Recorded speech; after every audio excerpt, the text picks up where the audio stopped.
नमस्कार दोस्तों, OCN network में आपका स्वागत है। मैं हूं ओमकार चौधरी।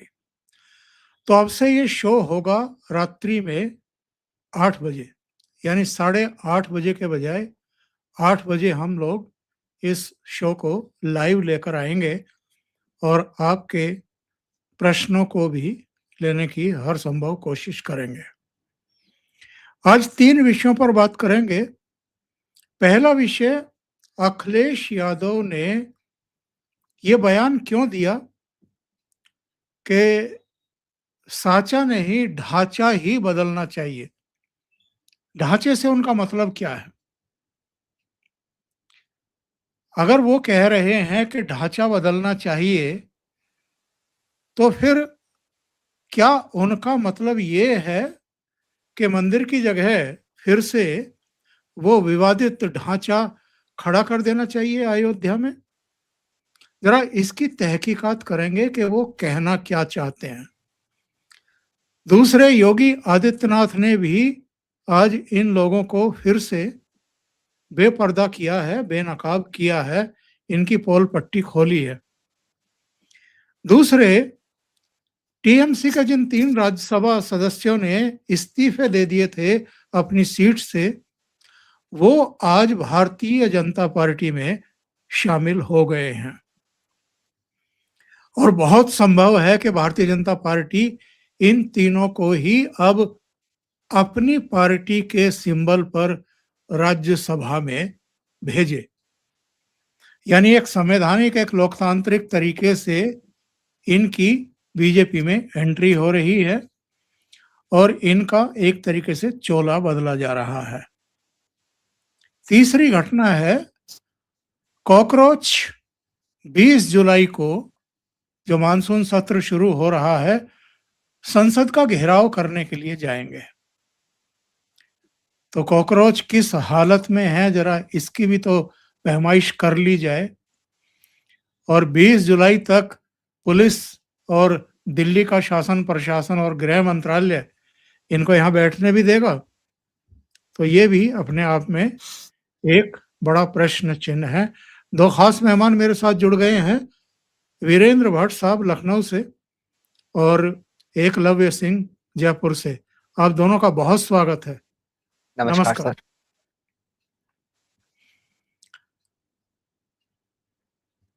वीरेंद्र जी, आपके पास ही आते हैं, जरा सुन लेते हैं अखिलेश यादव ने कहा क्या है। सांचा नहीं, पूरा ढांचा बदलना चाहिए।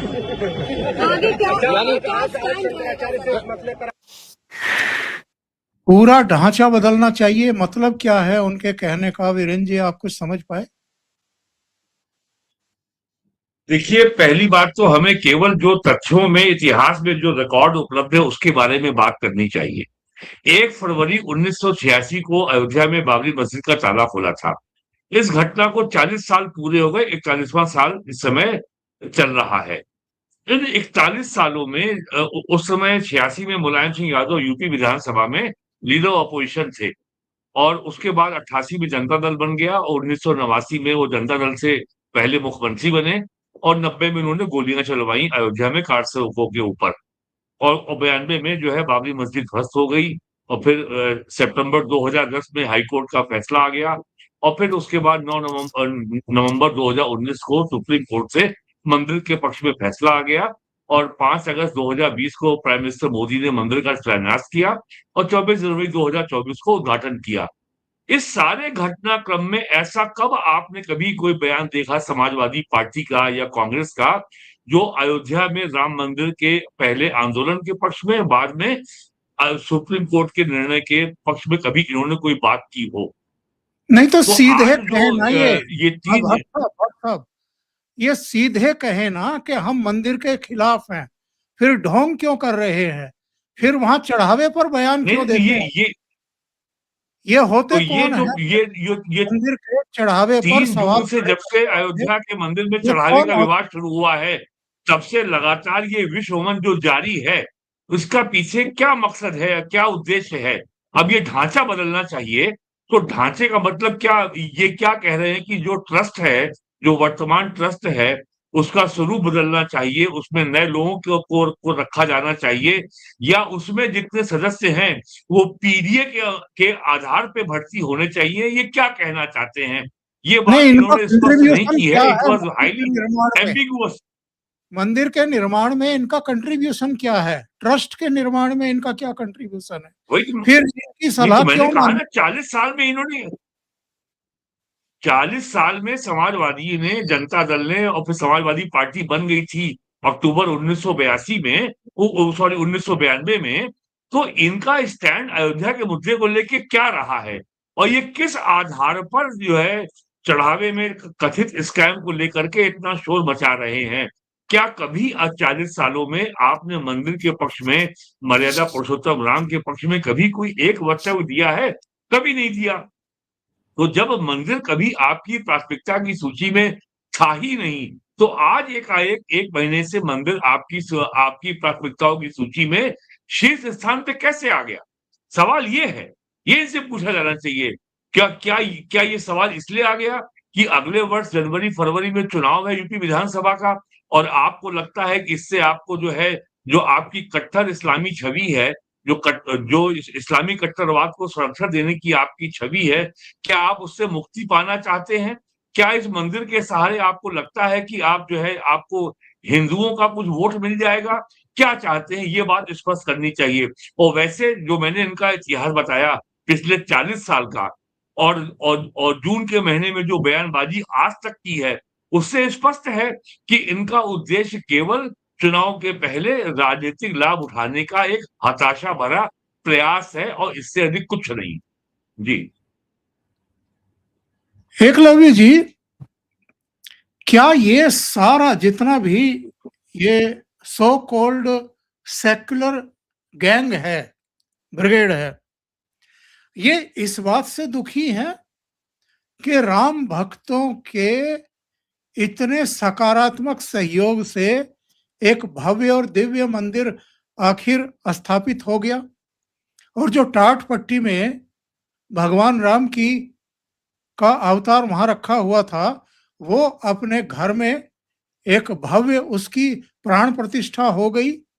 इनको पीड़ा इस बात की है, इनको पीड़ा क्या इस बात की है कि जो हमारे गौरव के और जो हमारी आस्था के और विरासत के प्रतीक हैं, उनका कायाकल्प हो रहा है, उनकी पुनर्स्थापना, पुनर्प्रतिष्ठापना हो रही है। केदारपुरी से लेकर के उज्जैन महाकाल तक, सोमनाथ से लेकर के काशी बाबा विश्वनाथ तक के मंदिर का कायाकल्प हो रहा है, और भगवान राम का भव्य मंदिर बन गया है। अब मथुरा की तरफ एक कोशिश हो रही है कि उसका भी उद्धार किया जाए, उसको भी सम्मान दिया जाए।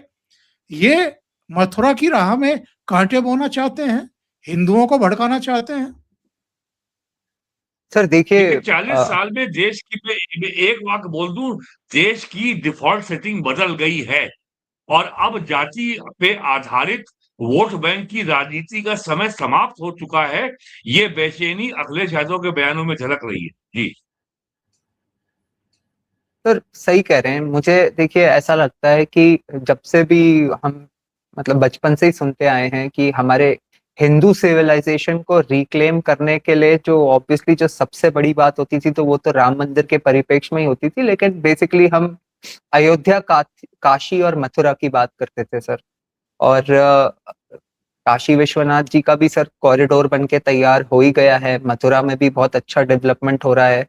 और देखिए सर, जैसा कि आपने अभी फरमाया, ये बात बिल्कुल सही है कि जिस दिन प्रभु श्री राम का मंदिर बनने का निर्णय हुआ, और खास करके जब इनॉग्रेट हुआ मंदिर और वो भव्य मंदिर बन के हिंदुओं के सामने आया, तो ये एक भाव तो था ही कि जो हमारा सिविलाइजेशन है, एक तरह से उसने अपने उस सिविलाइजेशन को रिक्लेम करने की जर्नी को पूरी मजबूती के साथ स्टार्ट कर दिया है सर।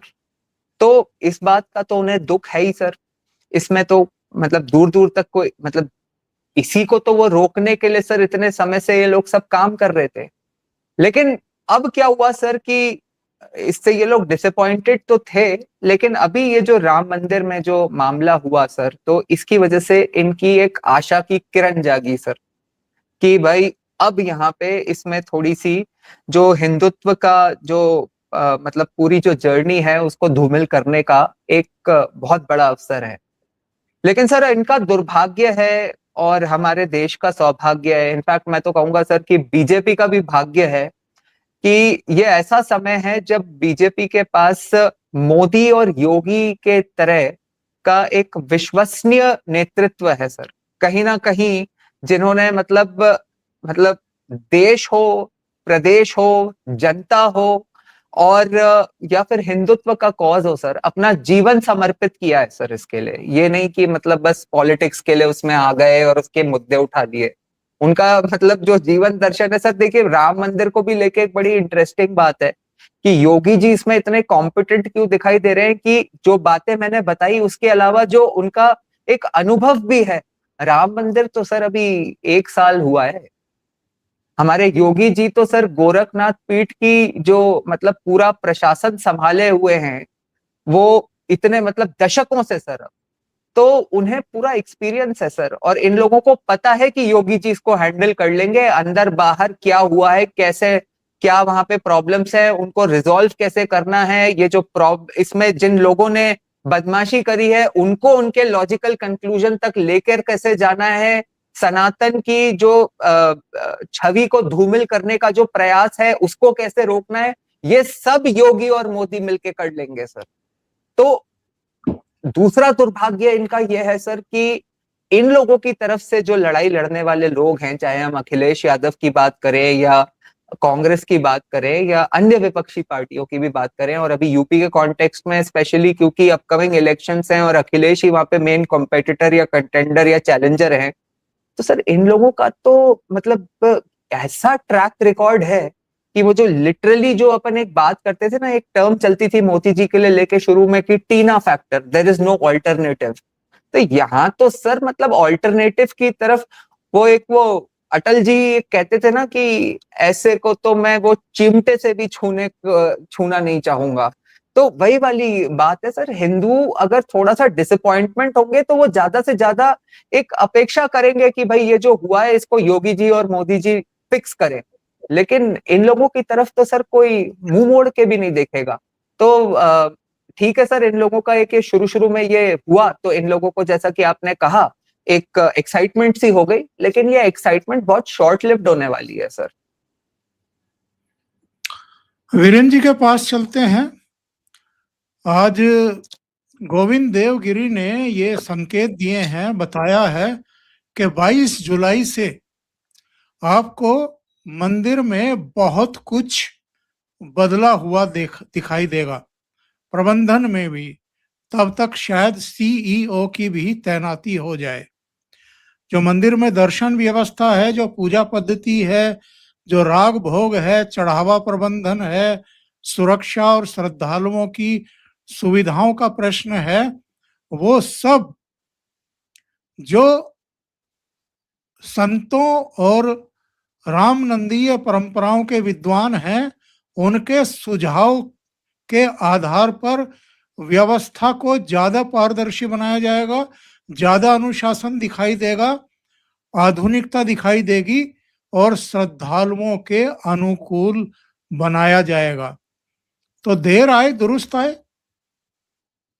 देखिए, अब तक जितनी बातें ट्रस्ट को लेकर के सामने आई हैं, पूरे मीडिया ने इस विषय को बहुत सनसनीखेज बनाने का ही प्रयास किया है, विशेष करके टीवी ने, टेलीविजन ने।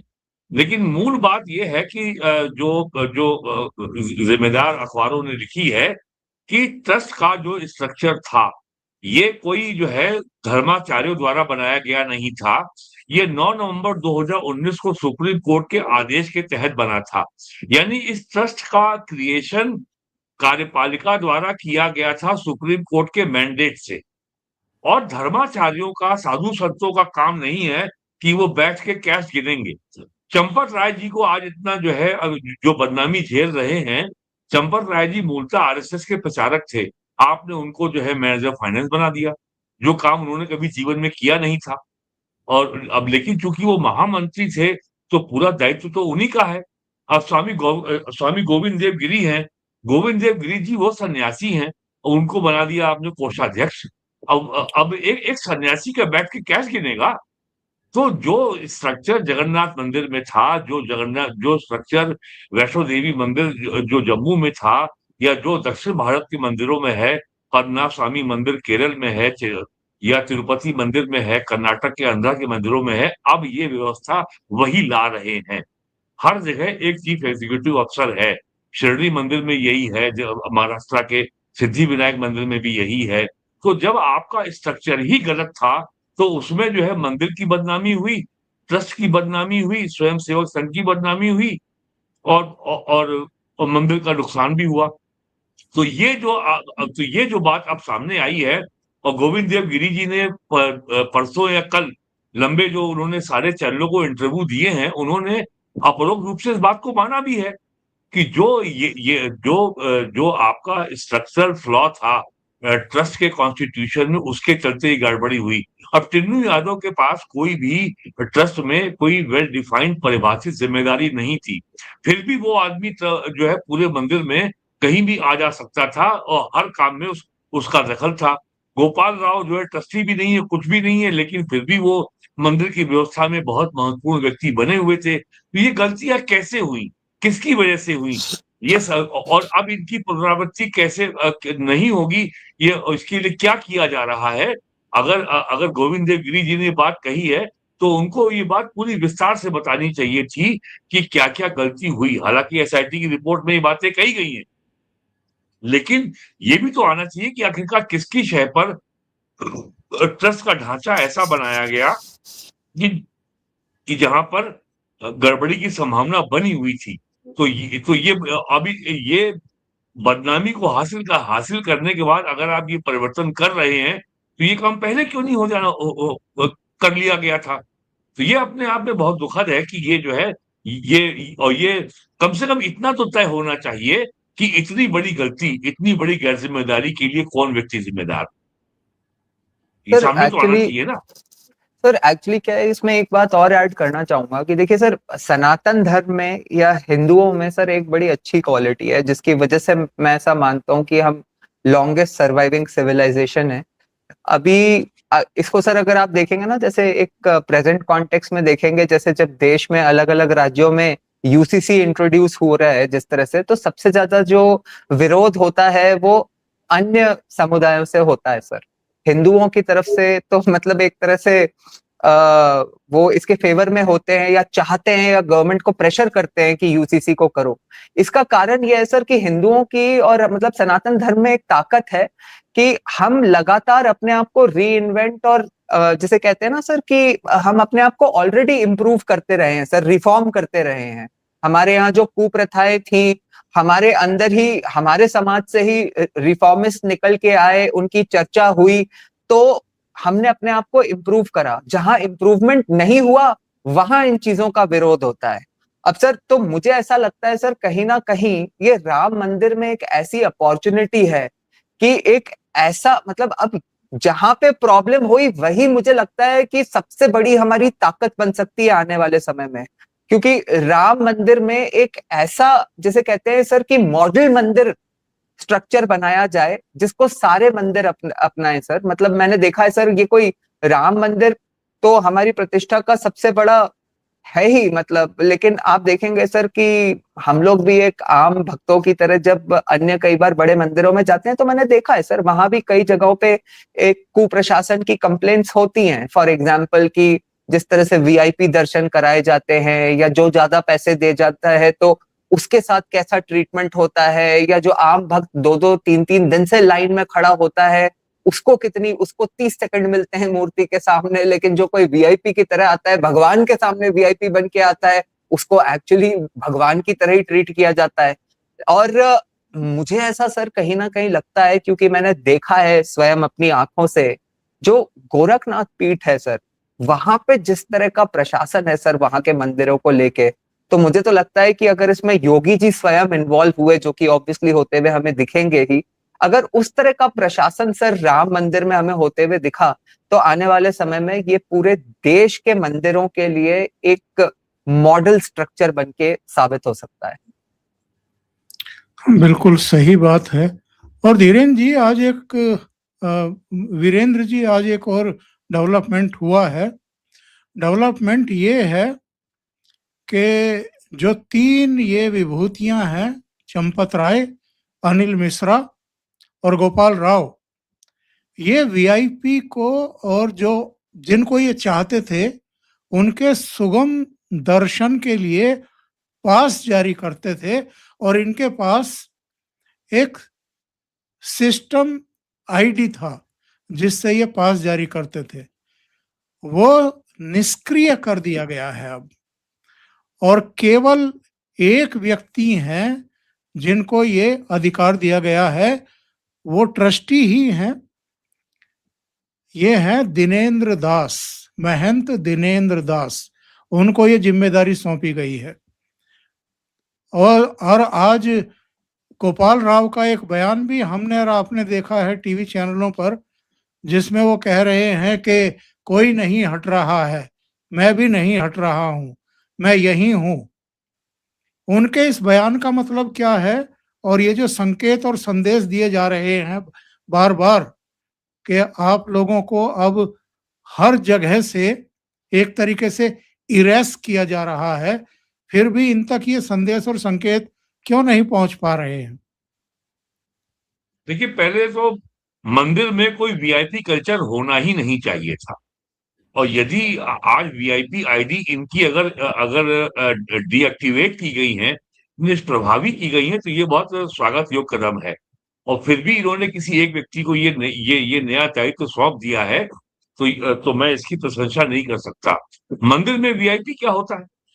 मंदिर में तो जो है हर व्यक्ति जो है बराबर होता है। तो ये वीआईपी कल्चर खाली हमारे देश में है, और केवल सनातन धर्म में है।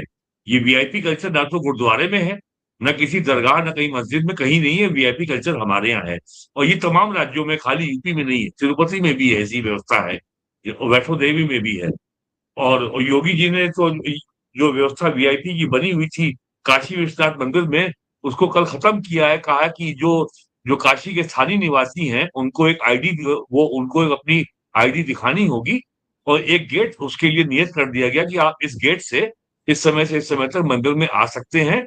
लेकिन शिवरात्रि में, और जैसे 20 तारीख से श्रावण मास शुरू हो रहा है, तो 5 जो सोमवार के दिनों में ये सुविधा स्थगित रहेगी।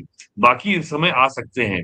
तो और ये जो है, और ये जो गोपाल राव का बयान है, ये केवल ये दिखाता है कि एक ऐसे व्यक्ति का ये एक गैर जिम्मेदार बयान है, जिसकी ट्रस्ट में कोई भूमिका नहीं है, और फिर भी वो इतनी शक्तियां का प्रयोग कर रहा था, और अब भी वो ऐसा बयान दे रहा है। और ये वास्तव में संघ के लिए बहुत चिंता का विषय होना चाहिए कि वो अपने को, ये उनका यूएसपी है कि उनके यहाँ अनुशासन बहुत महत्वपूर्ण को बहुत महत्वपूर्ण माना जाता है, और फिर भी उनके संगठन से जुड़ा हुआ व्यक्ति इस तरह के बयान कैसे दे रहा है, जबकि आधिकारिक तौर पर ट्रस्ट के संविधान के अनुसार चंपत राय का इस्तीफा होते ही स्वीकार कर लिया गया है। अब वो ट्रस्ट में कोई पद नहीं रखते। अनिल मिश्रा का भी इस्तीफा स्वीकार हो गया है। वो एक भक्त के रूप में और एक साधक के रूप में मंदिर तो आ सकते हैं, लेकिन अब मंदिर प्रशासन में, मंदिर प्रबंधन में उनकी कोई भूमिका नहीं। हालांकि ये भी खबर आई है कि चंपत राय ने कहा है कि वो अयोध्या में ही रहेंगे। अब वो अयोध्या में मंदिर परिसर में रहेंगे, या जैसे जहां वो रहते थे कारसेवकपुरम में, वहां रहेंगे, ये स्पष्ट नहीं है। लेकिन ये जो गोविंद राव का बयान आप बता रहे हैं, तो इससे यही प्रश्न उठता है कि आरएसएस की अब तक जितनी बदनामी हो चुकी है इस प्रकरण को लेकर के, क्या वो पर्याप्त नहीं है? क्या अभी वो और चाहते हैं क्या कि उनके ऊपर और कालिक पुते? बिल्कुल सही है। अगली खबर पर चलते हैं। टीएमसी के जिन 3 राज्यसभा सदस्यों ने अपनी सीटों से इस्तीफा दे दिया था, वो अब सशरीर भारतीय जनता पार्टी के हो गए हैं। आज शमीक भट्टाचार्य की मौजूदगी में कलकत्ता में ही वो भारतीय जनता पार्टी में शामिल हुए हैं, और इसका मतलब ये भी है कि इन तीनों को ही भारतीय जनता पार्टी फिर से अब अपने सिंबल पर राज्यसभा में भेजने की तैयारी कर रही है, ऐसे संकेत मिल रहे हैं। जी एकलव्य। सर देखिए, ऐसा है कि मुझे कहीं ना कहीं ऐसा लगता है कि ममता जी अभी फेज ऐसा है सर कि वो जो भी बांध के रखने का प्रयत्न कर सकती हैं वो कर रही हैं। कल आपने देखा ही होगा सर, सड़क पे जिस तरह का फ्रस्ट्रेशन उनका दिखा, अपने ही लोगों को, अपने कार्यकर्ताओं को थप्पड़ वप्पड़ जड़ दिए। लेकिन हाँ, मतलब ये तो मानना पड़ेगा कि एटलीस्ट जो इतनी बुरी हालत हो जाने के बाद एक तरह से मतलब कई लोगों का आकलन है कि पार्टी खत्म हो गई है, उसके बाद भी एक सड़क पर जैसे कहते हैं कि प्रयास तो कर रही हैं, संघर्ष तो कर रही हैं। लेकिन सर अब मुझे जहां तक मैं जानता हूँ वो ये सब प्रयास भी सर सिर्फ एक वो है कि उन्हें कांग्रेस को एक तरह से कन्विंस करना है कि भाई अगर विलय होता है या मैं तुम्हारे पास आती हूँ तो मेरे पास कितनी पावर बची है। ये देखिए सर, ये इन्हीं के कार्यकर्ता हैं, उन्हें ही झापड़ चढ़ दिया, मतलब अजीब सी बात है। और तो फ्रस्ट्रेशन किस लेवल पे है ये तो सर सबको पता है। और ये फ्रस्ट्रेशन का कारण यही है सर कि अब मतलब जनता तो जो है सो है ही, लेकिन इनकी पार्टी के स्वयं के जो लोग हैं वो जनता का मानस सर पूरी तरह से समझ चुके हैं। और मतलब एक सर, एक कहा जाता है ना, एक कहावत मतलब बड़ा फेमस है कि अमित शाह जी तो पार्टी तोड़ते हैं और बीजेपी वॉशिंग मशीन में कर देती है, ये कर देती है। लेकिन सर सच्चाई ये है कि आफ्टर ऑल सर एक पॉलिटिकल लीडर वही करेगा जिसके बलबूते पे वो आगे चल के जनता का मत जो है हासिल कर पाए सर। तो जनता का मत तो सर टीएमसी के ऊपर मतलब अंडे फोड़ने का और उनकी सड़क पे पिटाई करने का है। तो ये जो एक आरोप लगता है बीजेपी पे सर, ये इस आरोप से अब कुछ लेना देना बचा नहीं है सर। अगर किसी को सरवाइव करना है तो उसको उस तरफ जाना है जहां की वो आगे चल के जीत सके, जनता के मुद्दों को उनका मतलब जनता के मुद्दों का निवारण कर सके। तो ये उसी कड़ी में हम जो प्रतिक्रिया है देख रहे हैं सर, इससे ज्यादा मैं इसको कुछ नहीं समझता। लेकिन वीरेन जी, एक वॉशिंग मशीन तो है बीजेपी के पास, इसमें तो कोई आप दो राय रख नहीं सकते कि बहुत सारे आए जिनके बारे में बहुत सारी बातें बीजेपी ने एक जमाने में की थी, चाहे अजित पवार हो, हिमंता बिस्वा शर्मा हो, शुभेंदु अधिकारी हो, बहुत सारे बारे इनके बारे में बहुत सारी बातें कही गई। सर की अनुमति से इसमें एक चीज ऐड करना चाहूंगा, क्योंकि मुझे ऐसा लगता है सर कई बार मैं क्या जैसे जनरली फ्रेंड्स के साथ बैठ के भी जो मेरे कांग्रेसी मित्र वगैरह हैं उनके साथ जब चर्चा होती है तो सर इसको ना एक चीज समझना बड़ा जरूरी है कि आफ्टर ऑल सर क्या है कि मैं भी कई कांग्रेस के लीडर से मिलता हूं सर। सर एक देखिए, एक कोई कांग्रेस का लीडर या इन विपक्षी पार्टियों का लीडर जो एक प्रोफेशनल पॉलिटिशियन है सर, उस प्रोफेशनल पॉलिटिशियन को अगर जब तक वो उन पार्टी में है, अगर वो उस पार्टी की लाइन को टो नहीं करेगा या ऊपर से जो उसे आदेश मिला हुआ है उस पे नहीं चलेगा, तो वो अपने पॉलिटिकल करियर में प्रगति कैसे करेगा सर। आफ्टर ऑल होता क्या है सर कि जैसे हिमांता बिस्वा शर्मा जो एक इतने लंबे समय तक कांग्रेस में रहे या शुभेंदु अधिकारी जो इतने लंबे समय तक टीएमसी में रहे, जब वो उनको एक अपॉर्चुनिटी मिलती है as an administrator in another party, तो वहां पे आके वो अपना ट्रैक रिकॉर्ड क्या क्रिएट करते हैं, मुझे लगता है कि सर आने वाले समय में जनता इससे आकलन करती है। लेकिन हाँ, ये बात सही है सर कि पॉलिटिक्स तो ऐसे ही चलती है। नहीं, मैं दूसरी बात कर रहा हूँ। देखिए, प्रवक्ता के स्तर पर ये बात फिर भी चलो कंसिडर की जा सकती है, लेकिन अगर देवेंद्र फडणवीस अपनी सभाओं में चक्की पीसिंग इस तरह की बातें करते थे अजित पवार के साथ, तो फिर उनको डिप्टी चीफ मिनिस्टर क्यों बना लिया अपने साथ?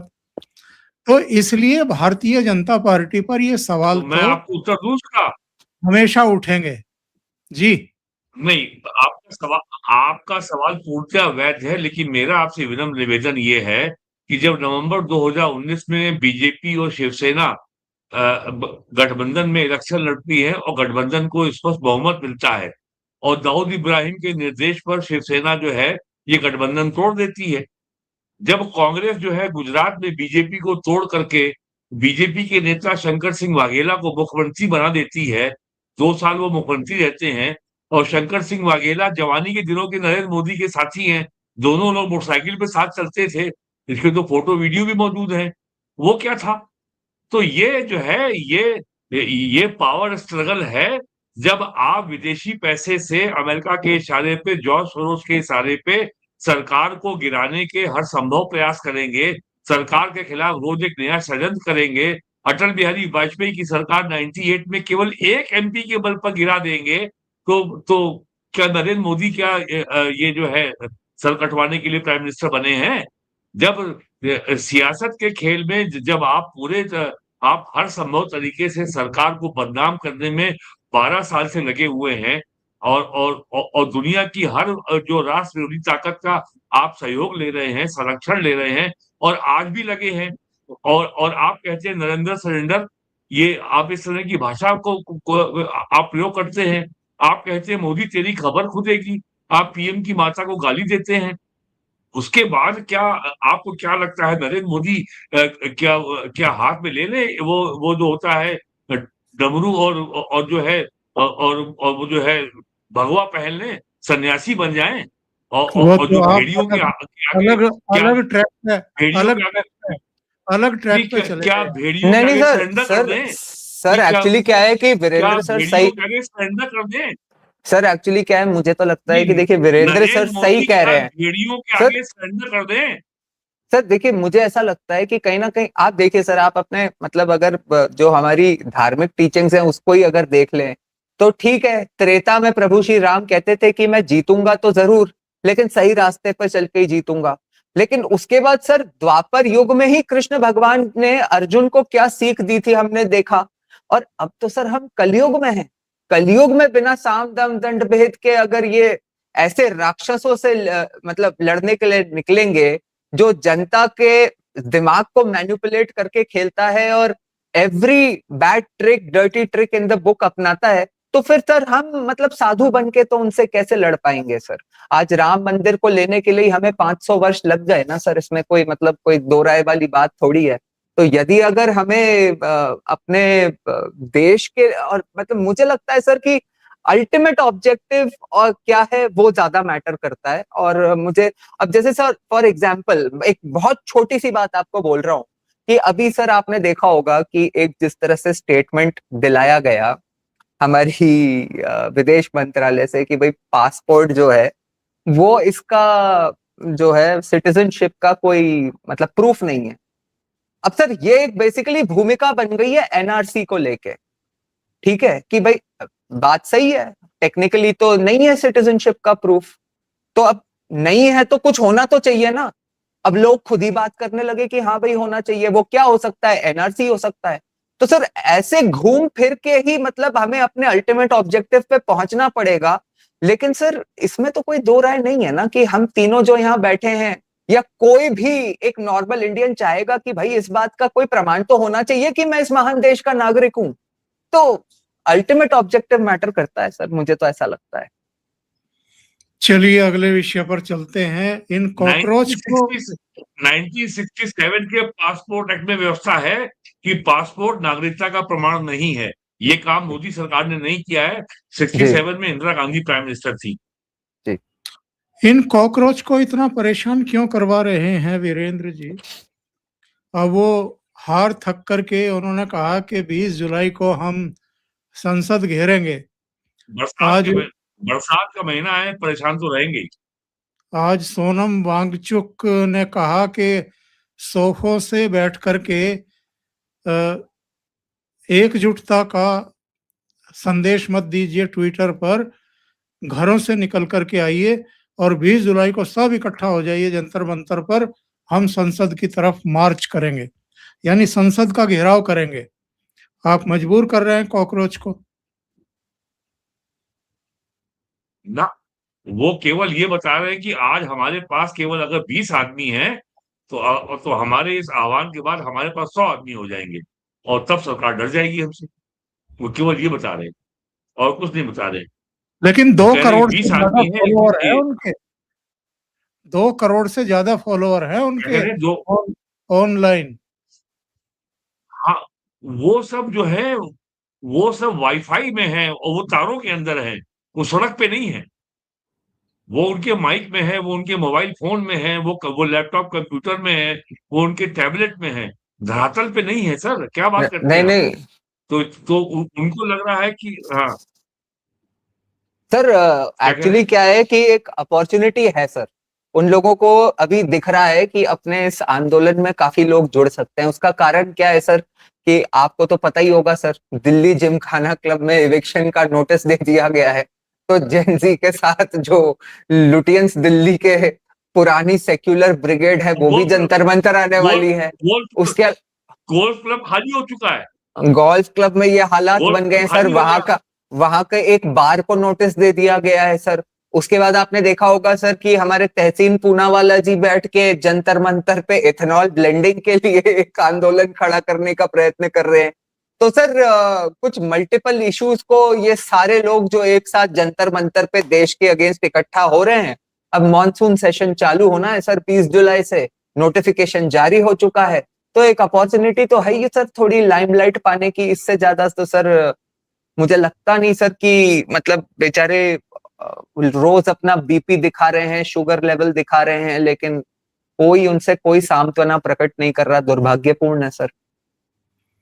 लेकिन वहां से एक रिपोर्ट आई है, उस रिपोर्ट को आप देख करके थोड़ा डरेंगे जरूर, क्योंकि इनके समर्थकों की संख्या काफी घटती बढ़ती रहती है। मतलब सुबह 7 बजे 10 आदमी, 8 बजे 100 आदमी, 12 बजे 20 आदमी, 1 बजे 150 आदमी, लंच का टाइम जब हो जाता है, ये 3 बजे हाँ 18 आदमी, फिर 4 बजे 200 आदमी, क्योंकि स्नैक्स वगैरह का सैंडविच वगैरह मिल जाती है।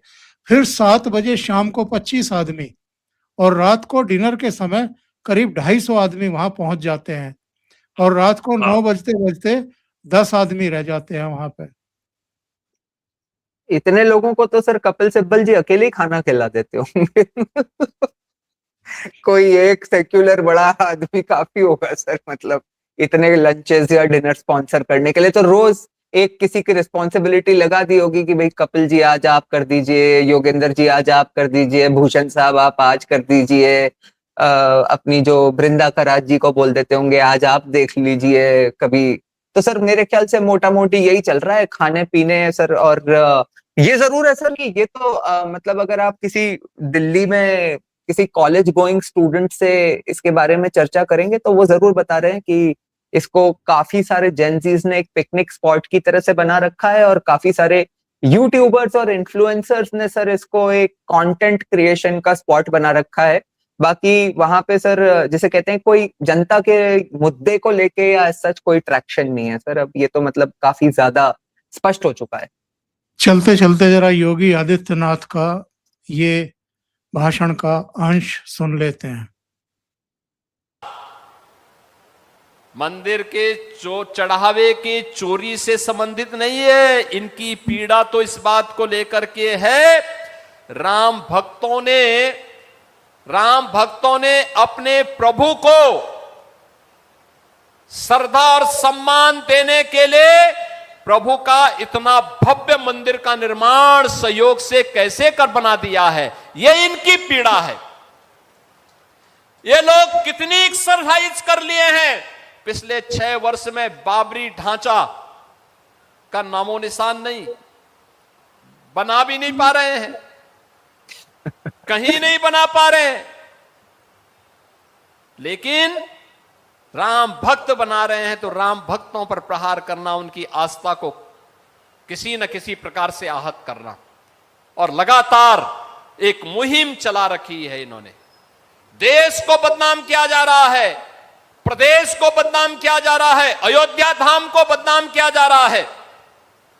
बहनों और भाइयों, इनसे पूछना चाहिए, एसआईटी की रिपोर्ट पर श्री राम जन्मभूमि तीर्थ क्षेत्र न्यास के द्वारा लगातार कार्रवाई की जा रही है, लेकिन मैं पूछना चाहता हूं, बहनों और भाइयों, मैं पूछना चाहता हूं, एक चोरी थी, समय रहते सब पर कार्रवाई हुई है और हो रही है, लेकिन वक्फ के नाम पर हजारों एकड़ लैंड, गरीब की लैंड, सरकारी लैंड वारा न्यारा हुआ है। समाजवादी पार्टी ने और कांग्रेस ने कभी उसके खिलाफ आवाज क्यों नहीं उठाई है? कभी नहीं उठाए वक्फ के नाम पर। जब वक्फ कानून बनाया उसका विरोध इन्होंने किया, ये लोग उसका विरोध करते हैं। यानी अगर किसी चीज को रेगुलाइज करने का कार्य होता है कि नहीं भाई, आपको हिसाब देना होगा, नियम के अनुसार बताना पड़ेगा, तो उसका विरोध इन्होंने नागरिकता कानून का विरोध किया। ये लोग वक्फ कानून का विरोध करते हैं, यानी चाहते हैं कि वक्फ के नाम पर लूट मची रहे, गरीब की जमीन पर कब्जा होता रहे, सार्वजनिक संपत्तियों पर ऐसे कब्जा होता रहे और मंदिरों को ये लोग ऐसे बदनाम करते रहे, हिंदू आस्था को ऐसे ही आहत करते रहे। ये दोहरा आचरण स्वीकार नहीं किया जाना चाहिए और इसीलिए आज मैं आप सबसे आह्वान करने के लिए आया हूं, बहनों और भाइयों, ये नकारात्मक राजनीति देश का हित नहीं करने वाली है, समाज का हित नहीं करने वाली है, गरीब का हित नहीं करने वाली है, अन्नदाता किसान का हित नहीं करने वाली है, बेटी और बहन को सुरक्षा नहीं दे सकती है, नौजवान के लिए रोजगार और नौकरी की सुविधा नहीं दे सकती है। योगी जब सुनाते हैं तो अच्छों के छक्के छूट जाते हैं। मुझे तो ऐसा लगता है सर कि अखिलेश जी ने, मतलब अखिलेश जी भी जब इन्हें सुनते होंगे तो प्राइवेटली अपने घर में यही बात करते होंगे कि भाई देखो, इनसे अपना क्या ही मुकाबला है, अपन तो अपना रेलेवेंस बना के रख लें, इतना ही बहुत है, इतना ही है। खाली ये बता दें कि 40 साल में इन्होंने मंदिर के लिए क्या किया, बस उनकी हम हर आपत्ति को स्वीकार कर लेंगे। आज के लिए इतना ही। आप दोनों का बहुत धन्यवाद और दर्शकों का भी बहुत धन्यवाद। अगर आपको ये चर्चा अच्छी लगी हो तो लाइक का बटन दबा दें, वीडियो को शेयर करें, चैनल सब्सक्राइब ना किया हो तो जरूर कर लें। आप सबका बहुत बहुत धन्यवाद। नमस्कार। नमस्कार। प्रणाम। जय श्री राम। जय श्री राम।